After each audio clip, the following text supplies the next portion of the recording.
Hello guys, it's me Gleff back again, and yesterday Deca released the part 2 patch notes for the Easter updates of Season 27, and Deca says, Belmers, Season 27 part 2 is live with the Easter event.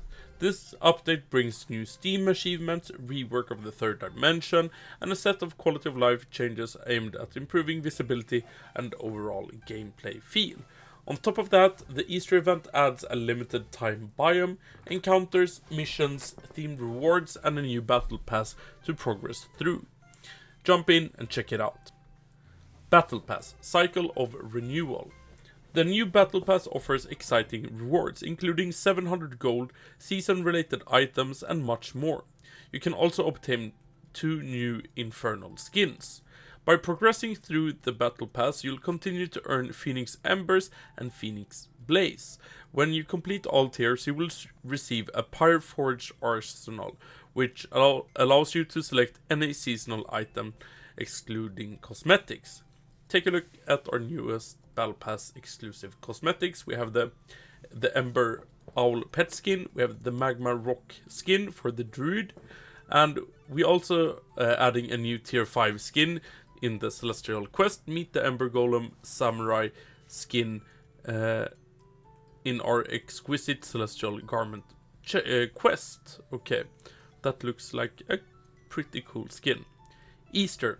Here we have the calendar. We are proposing a colorful event with the return of the spring in the realm. Get ready for colorful missions, dungeon events, and of course, the alien Queen Bunny will wait for you in the Queen Bunny Chamber. So we have the Grand Adventure, collect the token from the realm, the Land of Easter biome in the realm, and familiar nemesises, the Return of Calamity Rabbit.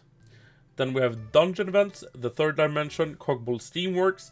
Then we have the Ocean Trench and Plague Nest. We have the Mountain Temple and Lost Halls. The Grand Adventure free campaign. We have a new free campaign. I will check this out later in the video.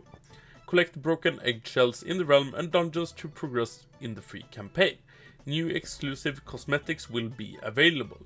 Puffed up bunny, bunny butt, bunny knife. We have new arcane styles, chocolate egg chomps, flipbook, chocolate egg scroll, flipbook style. We have the chocolate egg rotation flipbook style. A new exclusive pet skin, the blocky bunny petstone. That looks actually kind of cute. We are not only proposing cosmetics, completed our 20 tiers to get a chance to get the Conducting 1 reskin, Ecstatic Conductor. Okay, that's nice. I like reskinned UTs. In the realm, we will have Biff the Bunny will spawn at 50% and 80% realm score. Fight Biff to get access to the Queen Alien Chamber. Easter eggs will spawn 10 minutes after realm is generated. We got 3 new emotes. We have the Bunny Hat Craig, we have the Crying Bunny, we have the Surprised Bunny. We have new cloths, these 3, and I've talked about the dungeon events. Then we have a new mission tree. The Easter event introduces the Egg Hunt, a brand new mission tree accessible via the drop-down menu. Progress through these missions to earn rewards including Battle Pass, Progress, Easter Mystery ST shards, and various quality of life items. The Phoenix will keep appearing in the lair of Chaitan until the end of the season. This will allow everyone to keep completing the mission Inferno Mastery, repeatable from the mission tree Blazing Circle. Okay. For April Fool's Day, the usual reskins and item changes are back, with the realm encounters dressed for the occasion. You'll spot some familiar faces looking a bit different, including Oryx himself, the Hermit God, Grand Sphinx, a new look for the Vengeful Spirit, and even a rubber ducky taking over the ghost ship, among others. The glitch will appear in the realm for a limited time from the 27th of March to the 2nd of April. Defeat the glitch to join the machine. We got a new veteran druid skin, so accounts that are older than 7 years will get this for free. I already claimed mine. Then we have a big thing for this update. We have the third dimension reconstruction. This dungeon has long been a point of contention among players since its release. The rushing was unfair, the main boss took too long, and it just felt unrewarding. This rework aims to fix all of this, and more. Everything about the third dimension has changed. The art has been completely redone, the structure has been overhauled, the bosses and enemies have been reworked, and new UTs have been added.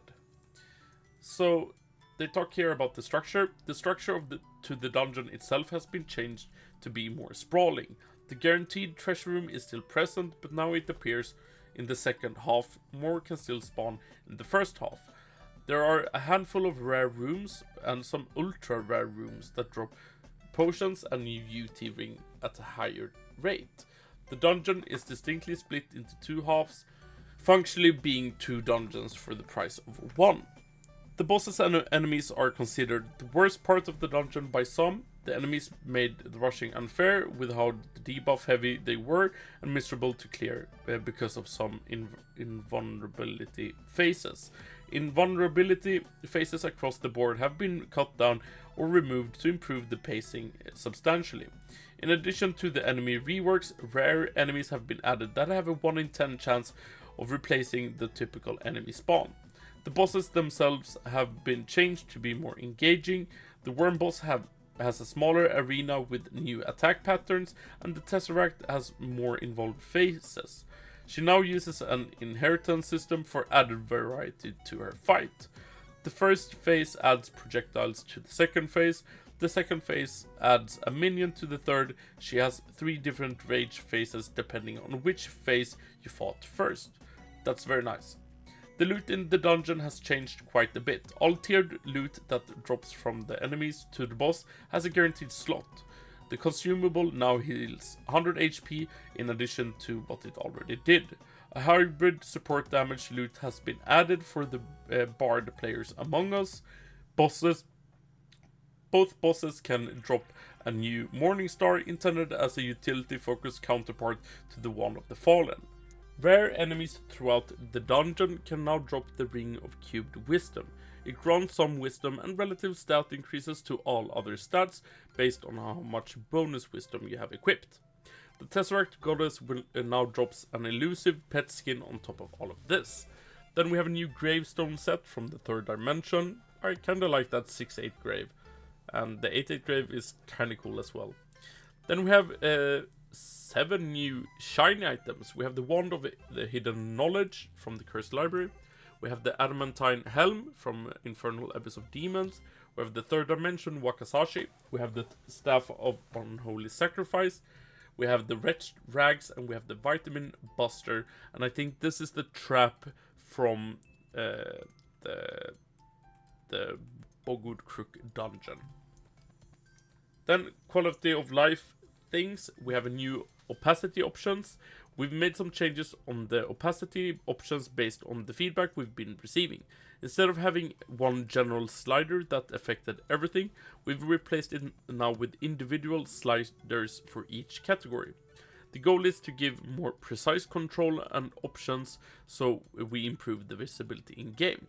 The general slider has been removed. All sliders currently range from 10 to 100. Nice. Pets are handled separately. In summons, we've included Necromancer minions, that's nice. We've added a dedicated slider for Trickster decoys, that is also very nice. We've adjusted on how opacity is applied when a player matches multiple categories. Okay, interesting. Out of range abilities. Currently, when an ability is cast out of range, it fails to fire while still consuming MP. This has been changed. Instead of not firing, the ability will now activate at maximum range as long as there's enough MP. Additionally, hovering over an ability now visually displays its range. Okay, that is very interesting. At the same time, abilities can no longer be activated if the corresponding key is pressed while interacting with the right side UI panel, inventory, minimap, etc. Since this UI is fully opaque and covers the game view, this change prevents accidental activations and avoids conflicts with UI actions that use the same key bindings. Okay, those are really great changes. Other added a Chinese filter to the vault chest UI. Okay, that's nice. So you can flex your shiny items. Fixed a lot of things here. If you're interested, you could go to the blog post and read it. But this is also a pretty big change to this update. They unsoul-bounded the following items. We have a lot of items that are now tradable, which is very nice, to be honest. I really like this. And look at all of this. So many abilities. Nigeria Rod, Deadly Keg, Tome of Pain, Midnight Star. Yeah, I like this. Quiver, Penetrating Blast Spell, Jade Storm, Tome of Holy Furor. Yeah, you see? That's really nice. And some armors and rings as well. This is a very cool, interesting thing. Based on player feedback, we're adding 2 lighter shades of black. So we have a new dark charcoal and we have a steel clothing dye. So now you can have like 2 different shades of black. So that is really nice. Then we have some druid fixes. They fixed some sigils. So that's nice. And we also have Steam achievements now on Steam. So there are a total of 163 achievements in total. Only a portion is shown here. Okay. I don't play on Steam, but I guess that's nice for the Steam players. Okay, so I'm in game here, and the battle pass looks like the other one, but as I said in my last video, I really like the improved version of the battle pass. So we can see here we have a fire sword emote, we have some other maybe cosmetics here. We have some Phoenix Blazes, we have the Ember Owl pet skin, and then up here we have the Egg Hunt mission tree. And I looked through this and it's nothing extraordinary, but I guess it's extra rewards for you. And here we have the free campaign up here, surprised bunny emote, crying bunny emote, we have the blocky bunny pet skin, and then we have the conducting one here. So yeah, looks pretty good. I like the update. I really like the changes. So yeah, what do you think about this update? Comment down below in the comments. A PPE video will be released tomorrow, which is quite exciting. So look forward to that, and I'll see you guys later. Bye bye.